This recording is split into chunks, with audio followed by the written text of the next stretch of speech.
ഈശോ മിശിഹായ്ക്ക് സ്തുതിയായിരിക്കട്ടെ. ദൈവത്തോടുള്ള നമ്മുടെ നന്ദിയും സ്നേഹവും ഒക്കെ നാം എങ്ങനെയാണ് പ്രകടമാക്കുന്നത്? അതിന് പല വഴികളുണ്ടല്ലേ.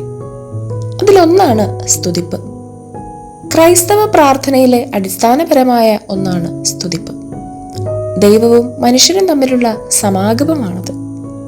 ഒപ്പം ദൈവം നൽകിയ ദാനങ്ങളോടുള്ള പ്രത്യുത്തരമാണ് സ്തുതിപ്പ്. ഇതിന് 2 രൂപങ്ങളുണ്ട്. ഒന്ന്, നമ്മെ അനുഗ്രഹിച്ചതിന് പകരമായി നാം അവിടുത്തെ സ്തുതിക്കുന്നു. 2, പിതാവിൽ നിന്ന് ക്രിസ്തുവിലൂടെ ഇറങ്ങി വരുന്ന പരിശുദ്ധാത്മാവിന്റെ കൃപാവരം യാചിക്കുന്നു.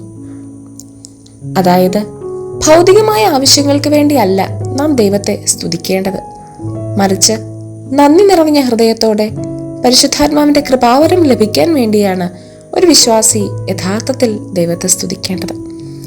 ഇത് കത്തോലിക്കാ സഭയുടെ മതബോധന ഗ്രന്ഥത്തിൽ 2626, 27 എന്നീ ഖണ്ഡികകൾ വ്യക്തമാക്കുന്നുണ്ട്. നമുക്കൊന്ന് ആത്മശോധന ചെയ്യാം.